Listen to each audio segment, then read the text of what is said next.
تو ایک جگہ اللہ نے تعارف کرایا ہے کہ میرے بندوں میں تمہیں بتاؤں کہ میرے بندے کون ہیں. ویسے تو سارے اسی کے بندے ہیں.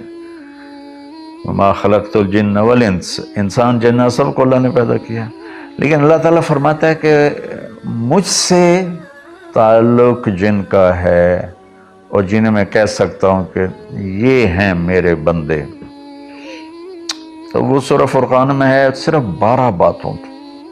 12 باتیں جس مرد عورت میں ہوں گی اللہ اس پہ مہر لگائے گا کہ میرا ہے. جب میرا ہے تو پھر اللہ تعالیٰ اس کے ساتھ معاملہ خاص کرے گا نا. تو اللہ تعالیٰ کہتا ہے میرے بندو میرا دین تو بہت بڑا ہے. 12 یہ 5 انگلیاں 10 اور یہ 2 12 کا 12 باتیں اپنے اندر پیدا کر لو، تم میرے بنو گے. پھر جو تمہاری طرف ہاتھ اٹھے گا اس سے میں کاٹوں گا، جو پاؤں اٹھے گا اس سے میں توڑوں گا، جو آنکھ اٹھے گی اس سے میں پھوڑوں گا. تو پہلے میرے بنو تو صحیح. وہ کیا ہیں؟ وَعِبَادُ الرَّحْمَنِ الَّذِينَ يَمْشُونَ عَلَى الْأَرْضِ هَوْنًا. پہلی صفت کہ اللہ کہتا ہے میرے بندے کون ہیں؟ کہتا ہے جو زمین پر عاجزی اور تواضع اختیار کرے. اللہ اکبر. زمین جب کسی کو اقتدار مل جاتا ہے تو اکڑ کے چلتا ہے، پیسہ مل جاتا ہے اکڑ کے چلتا ہے، شہرت مل جاتی ہے اکڑ کے چلتا ہے. تو اللہ نے کہا پہلی نشانی کیا ہے؟ عاجزی اختیار کرو. تو کوئی وظیفہ نہیں بتایا، کوئی تسبیح نہیں بتائی، کہا عاجزی اختیار کرو. اپنی حیثیت کو یاد رکھو کہ اول نطفہ ہوں، آخر ایک مردار ہوں، کچھ عرصے کے بعد چند مٹھی مٹی ہوں، اور پھر اللہ مجھے کھڑا کرے گا تو اس دن دیکھا جس کی نیکیاں بڑھیں گی تو وہ عزت دار ہے، جس کی گھٹ گئیں وہ ذلیل و خوار ہے. تو پہلی صفت ہے کہ اللہ کے بندے وہ ہیں جو عاجزی اختیار کرتے ہیں. صرف یہ نہیں کہ زمین پر تواضع سے چلنا نہیں، وہ پوری زندگی ان کی عاجزی کی ہوتی ہے. سورہ لقمان میں ہے کہ لا تمش فی الارض مرحا، بیٹا اکڑ کے کبھی نہ چلنا. انک لن تخرق الارض ولن تبلغ الجبال طولا، کہ تو نہ تو پہاڑوں سے اوپر قد لے جا سکتا ہے، نہ ایڑی مار کے زمین پھاڑ سکتا ہے. تو ایک میں مختصر بیان کرتا ہوں تواضع. دوسری تواضع سے جڑی ہوئی بات ہے کہ تواضع کا پتہ کب چلے گا؟ وہ دوسری صفت ہے وَإِذَا خَاطَبَهُمُ الْجَاهِلُونَ قَالُوا سَلَامًا. سبحان اللہ. جب ان سے کوئی، یہاں جاہلون سے مراد ان پڑھ نہیں، جاہلون سے مراد ہے زیادتی کرنے والا. وَأَعُوذُ بِكَ مِنْ أَنْ أَجْهَلَ أَوْ يُجْهَلَ عَلَيَّ. یا اللہ میں پناہ چاہتا ہوں کوئی میرے اوپر زیادتی کرے یا میں کسی پر زیادتی کروں. یہاں جہالت سے مراد ہے زیادتی کرنے والا، بدتمیزی کرنے والا. تو وہ کیا کرتے ہیں؟ قالوا سلاما. وہ یہ نہیں کرتے کہ اس سے کتنے لوگ قطع تعلق مراد لیتے، باجی السلام علیکم تو ڈرا ہو رے سا ڈرا ہو رے. تو میرا اللہ یہ نہیں کہہ رہا. میرا اللہ کہہ رہا جب ان سے کوئی غلط گفتگو کرتا ہے، غلط معاملہ کرتا ہے، بدتمیزی کرتا ہے تو وہ آگے تمیز کے ساتھ بات کرتے ہیں. وہ غصے سے بپھر نہیں جاتے، وہ اس کے لہجے میں بات نہیں کرتے، وہ ٹھنڈے مزاج کے ساتھ اللہ اس کے رسول کو سامنے رکھ کر وہ بات کرتے ہیں. 2. تیسری فرمائی والذین یبیتون لربہم سجدا وقیاما. عبادت کو تیسرے نمبر پر لائے کہ میرے بندوں کی تیسری بڑی صفت یہ ہے کہ وہ رات کو اٹھتے ہیں اور مجھے یاد کرتے ہیں. اچھا اب آج کل سستی کا زمانہ ہے. میرے نبی نے ایک حدیث سنائی تو وہ بہت بڑی خوشخبری ہے آپ کے لیے. جو عشاء کی نماز با جماعت پڑھ لے اور صبح کی نماز با جماعت پڑھ لے تو اس کی رات تہجد میں لکھی جائے گی. قربان جاؤں اپنے نبی کی رحمت پر اور ان کے رحمت للعالمین ہونے پر کہ میرے جیسا جو سر درد کا مریض ہے وہ رات کو نہیں اٹھ سکتا تو عشاء با جماعت پڑھ لے اور فجر با جماعت پڑھ لے، ساری رات عبادت ہے۔ باقی یہ تو ہے یعنی بالکل وہ 33 نمبر والا کام ہے، لیکن ہم پاس لوگوں میں شمار ہیں، اس صفت کے حقدار کہلائیں گے۔ باقی اصل وہ ہیں جو راتوں کو اٹھ کر یاد کرتے ہیں، ایک ہوک سی دل میں اٹھتی ہے، ایک درد جگر میں ہوتا ہے، ہم رات کو اٹھ اٹھ روتے ہیں جب سارا عالم سوتا ہے۔ تو عشق تو ایسی چیز ہے۔ ملحب کلام قد نزخرفہ ان المحبت قلب وہبناہ۔ محبت اسے نہیں کہتے کہ محبوب کو چکنی چپڑی باتیں کہو، جی میں قربان جاؤں، میں صدقے جاؤں، میں واری جاؤں، آپ کے بغیر تو جی نہیں سکتا، باتوں سے نہیں کہ محبت ہے دل کو اس کے قدموں پہ نچھاور کر دو۔ بہت خوبصورت بات اللہ نے کی۔ تو جو لوگ ماشاءاللہ راتوں کو اٹھتے ہیں ان کو مبارک ہو، لیکن ہمارے جیسے کمزور بھی اس فضیلت میں ہیں۔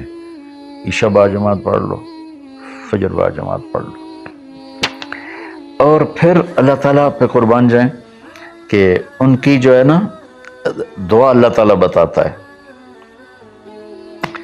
والذین یقولون ربنا اصرف عنا عذاب جہنم ان عذابها کان غراما۔ وہ اللہ ان کی دعا بتا رہا ہے کہ وہ کہتے ہیں یا اللہ ہم سے عذاب جہنم دور فرما، چونکہ یہ نہ ٹلنے والا عذاب ہے جو چمٹ جاتا ہے، اور وہ انہا ساءت مستقرا و مقاما، اور یا اللہ وہ بہت ہی برا ہے، بہت ہی برا ہے۔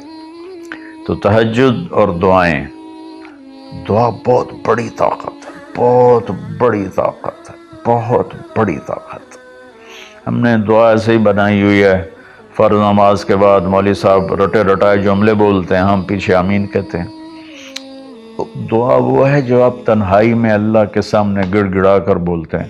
میرے نبی نے فرمایا اللہ کے سامنے روو، اچھا اگر علم تبکو فتباکو، اچھا اگر تمہیں رونا نہیں آتا نا تو رونے کی شکل بنا لو۔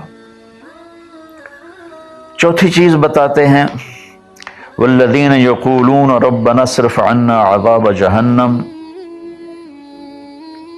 ان عذابها کان غراما انہا ساءت مستقرا و مقاما۔ یا اللہ جہنم سے بچانا اور جہنم کے عذاب سے بچانا، وہ اللہ آپ پہ ہی معاف کرے گا۔ یہ ہمارے اب تو عام ماحول میں جی اللہ آپ پہ ہی معاف کرے گا، اللہ بڑا غفور الرحیم ہے، اللہ آپ پہ ہی معاف کرے گا۔ تو میں تو اپنے ماحول میں بات کرتا ہوں اپنے عزیز رشتہ داروں سے کہ اللہ آپ پہ ہی کپا کٹ دے گا، سپرے نہ کرو، پانی نہ لاؤ، کھاد نہ دیو، آپ ہے کوئی بھی پا دیو، اللہ آپ پہ ہی کٹ دے گا۔ لے جی مولانا صاحب کہیں گل نہ کریں دیو، بھلا کدی پانی تے کھاد تے سپرے تو بغیر بھی کاشا ہوئی۔ تو اللہ یہی کہہ رہا ہے کہ ڈرو مجھ سے اس جہنم کے عذاب سے اور اس سے بچاؤ کا راستہ اختیار کرو۔ پانچویں بات کیا ہے؟ والذین اذا انفقوا لم یسرفوا ولم یقتروا وکان بین ذلک قواما۔ بہت اعلیٰ چیز ہے، معیشت کو، اکانومی کو بہت خوبصورت انداز میں بتایا کہ میرے خاص بندے وہ ہیں، دیکھو اللہ نے دنیا کا بھی بیچ میں ڈالا۔ اللہ والے دنیا کو نہیں دیکھتے، اللہ والے چٹائیوں پہ سوتے ہیں، اللہ والے بادشاہوں سے نہیں ملتے ہیں، اللہ والوں کے پاس جایا جاتا ہے، اللہ والے کسی کے پاس نہیں جاتے ہیں۔ ارے سب سے بڑے اللہ والے تو نبی ہیں، اللہ نے فرعون کے پاس بھیجا موسیٰ علیہ السلام کو، اور کائنات کی افضل ترین ہستی اللہ کے بعد میرے نبی ہیں، ابو جہل کے پاس بھیجا۔ تو یہاں ان کی معیشت کو بتایا جا رہا ہے کہ میرے بندے وہ ہیں جتنا ہم نے ان کو دیا ہے اس سے بڑھ کر خرچ نہیں کرتے۔ قرضے اٹھا لیے، شادی آ گئی، اس پر مجھے ایک بتا رہا تھا ساتھی کہ ایک آدمی نے اپنے بچے کی شادی کی تو 40 لاکھ کی آتش بازی چھوڑی۔ یہ اللہ اس سے منع کر رہا ہے کہ میرے بندے وہ ہیں کہ جو ایسے نام و نام 40 لاکھ روپے کو آگ لگا دی، اس 40 لاکھ روپے پر کتنے غریب بچیوں کی شادیاں ہو جاتی، کتنے مریضوں کا علاج ہو جاتا۔ وَلَمْ يَقْتُرُوا، دوسری بات پہ ہے کہ جتنا دیا ہے اس سے اوپر نہیں جاتے کہ قرضوں میں چلے جائیں، اکانومی برباد ہوگی۔ اور وَلَمْ يَقْتُرُوا، اور جتنا دیا ہے اس سے کم بھی خرچ نہیں کرتے، کنجوس نہیں ہوتے، بخیل نہیں ہوتے، لالچی نہیں ہوتے۔ یہ چیز بھی اکانومی کو ہٹ کرتی ہے کہ بس جوڑتے جاؤ اور اس کو آگے بڑھاؤ نہیں، اس کو آگے دو نہیں۔ تو اللہ تعالیٰ پہ قربان جاؤں، اس نے خاص طور پر ہمارے معاشرے میں اللہ والا وہ سمجھا جاتا ہے جس کو دنیا کی خبر ہی کوئی نہ ہو، اور اللہ والا وہ ہوتا ہے جو بس مسلح پہ بیٹھا رہتا ہے۔ اور اللہ تعالیٰ یہاں ان کی اکانومی کو بتا رہا ہے کہ وہ کام کرتے ہیں، کاروبار کرتے ہیں، وہ تجارت کرتے ہیں، وہ زراعت کرتے ہیں، وہ حکومت کرتے ہیں۔ ابو بکر سے بڑھ کے اللہ والا کون ہوگا؟ خلفائے اربعہ سے بڑھ کے اللہ والا کون ہوگا؟ تو وہ اپنے خرچ کو بیلنس کرتے ہیں۔ کل پرسوں ہی ایک ساتھی بات کر رہا تھا، اصحاب صفہ تو چٹائیوں پہ بھوکے لیٹے رہتے تھے۔ یہ شروع کی باتیں ہیں۔ عبد الرحمن بن عوف ٹاپ 10 صحابہ میں ہیں، ٹاپ 10 صحابہ میں۔ جب ان کا انتقال ہوا تو ان کی 4 بیویوں کو جو 1/8 ملا وہ 48,000 دینار تھے، تو آج کے لحاظ سے وہ 12 ارب روپیہ بنتا ہے۔ جس آدمی کا 1/8 12 ارب ہو تو پورا کتنا ہوگا؟ اور 10,000 بکریاں، 1,000 اونٹ، 1,000 گھوڑے، اور شام، عراق، مصر، حجاز میں زمینیں، جائیدادیں، باغات۔ یہ تو پھر اللہ والی کوئی نہیں، اور اللہ کا نبی کہہ رہا ہے یہ ابو بکر جنتی، عمر جنتی، عثمان جنتی، علی جنتی، طلحہ جنتی، زبیر جنتی، عبد الرحمن بن عوف جنتی، اور ابو عبیدہ بن جراح جنتی، سعد بن ابو وقاص جنتی، اور سعید بن زید جنتی۔ یہ سب بڑے، 4 تو ویسے ہی حکمران ہیں، خلفاء ہیں۔ اور حضرت زبیر کے 1,000 غلام تھے جو ان کی کھیتی باڑی اور تجارت کو سنبھالتے تھے، اور حضرت طلحہ کے امپورٹ ایکسپورٹ کے لیے بحری جہاز چلتے تھے۔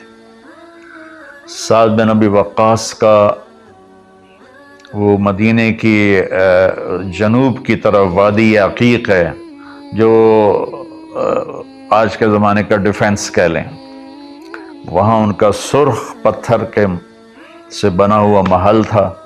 تو چونکہ پوری سیرت ہمارے سامنے نہیں، تو بس وہ ایک ہی چیز دیکھتے ہیں کہ بس یہ اللہ والے تو پھٹے کپڑے ہوتے ہیں، اللہ والے تو کسی سے ملتے ہی نہیں، اللہ والوں تو ستو پھانک کے زندگی گزار لیتے ہیں۔ جب اللہ نے صحابہ کو مال دیا تو عثمان رضی اللہ تعالی عنہ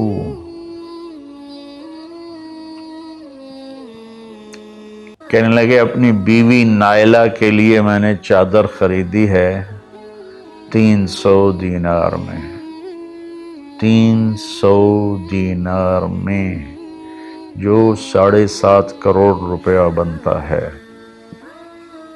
اور کہہ رہے ہیں کہ پتہ نہیں اسے پسند آئے گی کہ نہیں آئے گی۔ تو ہم بیچ میں دنیا کو نکال نہیں سکتے، یہ بڑی غلط تعبیر ہے اسلام کی۔ اس کے بعد کیا ہے ان کی صفت؟ 3 کٹھی بتائی ہیں، 6، 7، 8۔ اب میں آپ کو 5 بتا چکا ہوں۔ تواضع، عاجزی، اور برائی کا جواب اچھائی، اور راتوں کو اٹھ کے بندگی، اور اپنے کاروبار زندگی میں اعتدال اور بیلنس آف اکانومی تب ہوگا جب اخراجات کو کنٹرول کیا جائے گا۔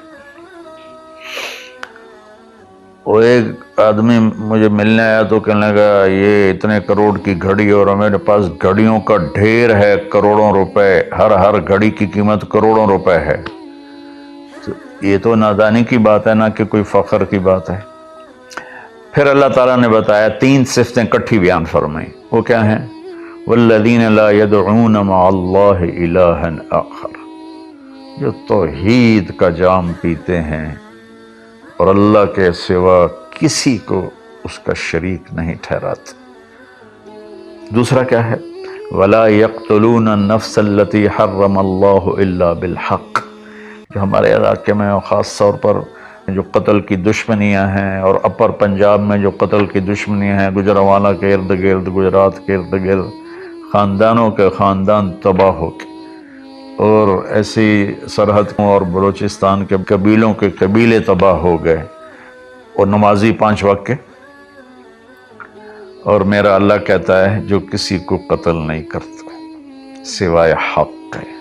حق ہے، کوئی زانی پکڑا جاتا ہے اور شادی شدہ ہے اور 4 گواہ اس پہ لگ جاتے ہیں، ہم اس کو قتل کرو۔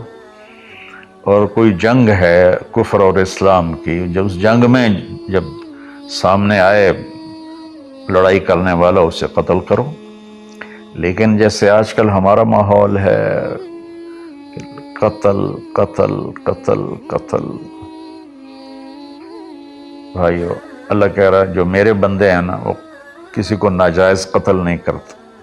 تیسرا کیا فرمایا؟ وَلَا يَزْنُونَ، زنا نہیں کرتے۔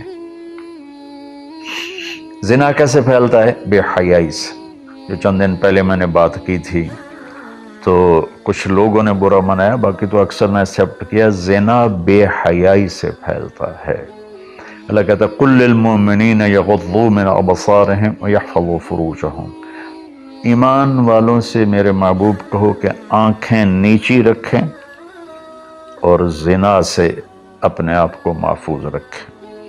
سیم آیت وَقُلْ لِلْمُؤْمِنَاتِ يَغْضُضْنَ مِنْ أَبْصَارِهِنَّ وَيَحْفَظْنَ فُرُوجَهُنَّ، اور ایمان والی عورتوں سے کہہ دو کہ اپنی نظریں نیچی رکھیں اور اپنے آپ کو اس فحاشی اور بدکاری سے بچائیں۔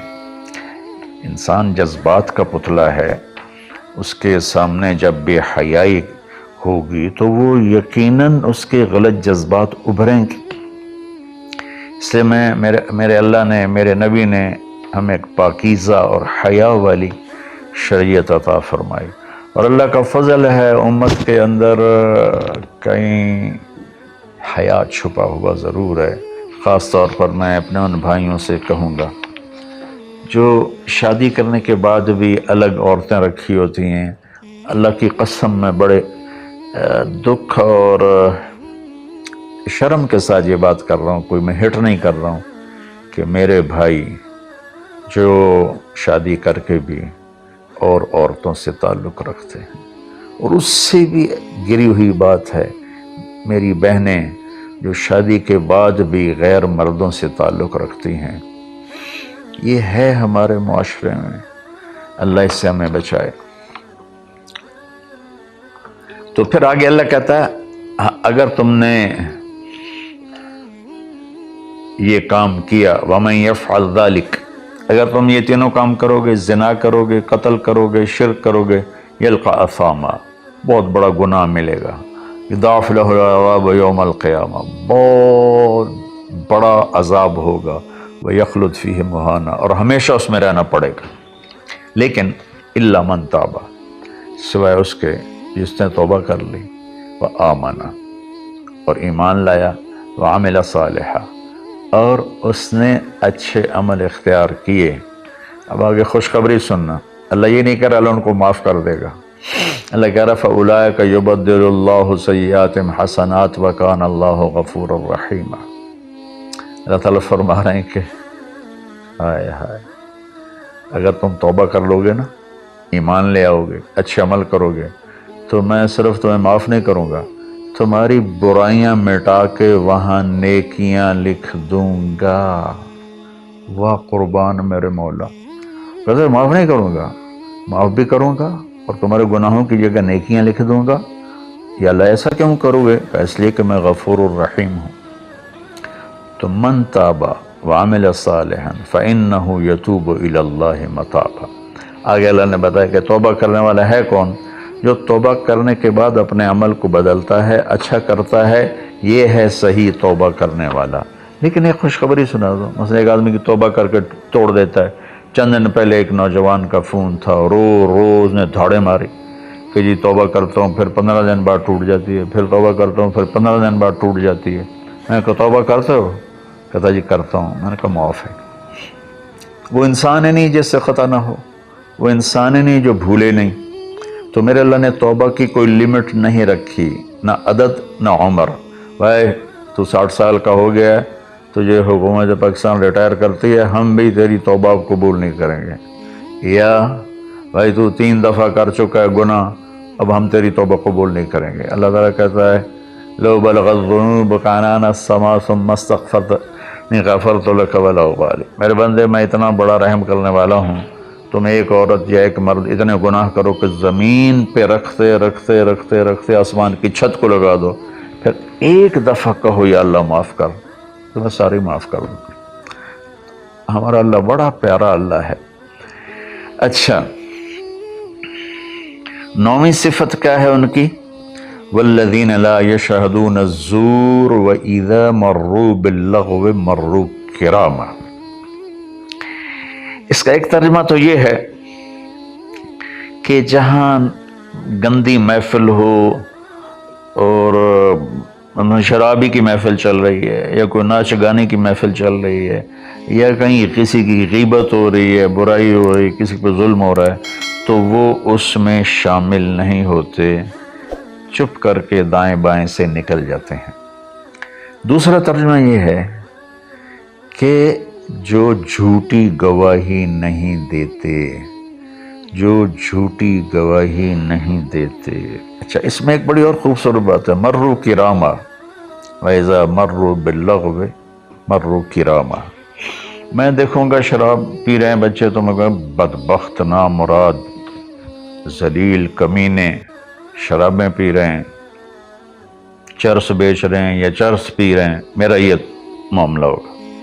لیکن مرو کرا، جب وہ کسی غلط محفل کو دیکھتے ہیں تو عزت کے ساتھ گزر جاتے ہیں، یعنی اپنا دامن بھی بچاتے ہیں، اور جو برائی کر رہے ہوتے ہیں ان کو بھی حقیر نہیں سمجھتے. میں اپنے دیندار طبقے کے سامنے ہاتھ جوڑتا ہوں کہ غلط راہوں پہ چلنے والوں کو حقیر نہ جانیں، ان سے نفرت نہ کریں، ان سے پیار کریں. میں اپنے گاؤں میں ہوں، تلمبا 3 کلومیٹر ہے، 250 طوائفیں ہیں. ان کو صرف بیٹی کہنے پر ان کی زندگی کیا سے کیا ہوگی. وہ کچھ ان کا وظیفہ لگایا تھا تو ان کی زندگی کیا سے کیا ہوگی. تو بھائی کسی کو حقیر نہ جانو، کسی سے نفرت نہ کرو، چاہے کوئی غیر مسلم ہے چاہے کوئی مسلم ہے، لیکن تمہارے عقائد کے خلاف ہے، یا تمہارا جھگڑا ہے، تمہاری لڑائی ہے، یا وہ زانی ہے، شرابی ہے، جواری ہے، نفرت نہ کرو، نفرت نہ کرو. اور 10ویں ہو گئی وَإِذَا مَرُّوا بِاللَّغْوِ مَرُّوا كِرَامًا، کہ وَالَّذِينَ إِذَا ذُكِّرُوا بِآيَاتِ رَبِّهِمْ لَمْ يَخِرُّوا عَلَيْهَا صُمًّا وَعُمْيَانًا. جب ان کے سامنے اللہ کی بات آتی ہے تو سننے سے انکار نہیں کرتے، یعنی آنکھیں بند نہیں کرتے، کان بند نہیں کرتے، کہ جیسے اندھے اور بہرے پر چیز پیش کرو تو اسے پتہ نہیں لگے گا. تو میرا اللہ کہہ رہا ہے کہ جب ان کے سامنے میری بات آتی ہے، میرا قرآن آتا ہے، میرے نبی کا فرمان آتا ہے، تو اندھے بہرے نہیں ہوتے بلکہ غور کر کے سنتے ہیں، غور کر کے سنتے ہیں. تو اللہ ایک ان کی صفت یہ بتا رہے ہیں کہ وہ اللہ کا کلام سنتے ہیں تو تاثر لیتے ہیں اور اپنے آپ کو بدلتے ہیں، اور اپنے گناہوں پر باقی نہیں رہتے بلکہ اپنے آپ کو توبہ کرتے ہیں اللہ کے سامنے. پھر جب توبہ ٹوٹ جائے پھر رو دھو کے توبہ کرتے ہیں. 12ویں صفت کیا ہے؟ سبحان اللہ، واہ جی واہ. اللہ والوں کو تو بیوی بچوں کی بھی پرواہ نہیں ہوتی. اللہ والوں کے گھروں میں تو فاقے ہوتے ہیں. جب یہ اللہ والوں کی بات بتا رہا ہوں، والذین یقولون ربنا هب لنا من ازواجنا وذریاتنا قرۃ اعین وجعلنا للمتقین اماما. سبحان اللہ. جو کہتے ہیں یا اللہ ہمیں ہمارے ازواج یعنی بیویاں، ہماری اولادیں ایسی دے جو آنکھوں کی ٹھنڈک بن جائیں، اور ہمیں متقین کا سردار بنا، امام بنا. اپنی وجاہت مانگتے ہیں، وجاہت۔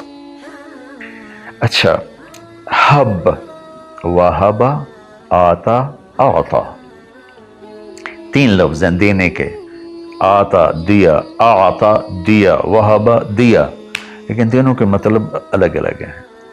آتا کہ میں نے آپ کو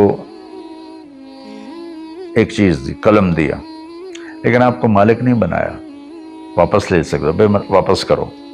آتا، میں آپ کو گاڑی دیتا ہوں تو میں آتا کا مطلب ہے کہ میں واپس نہیں لوں گا، یہ تمہاری پکی ملک ہو گئی۔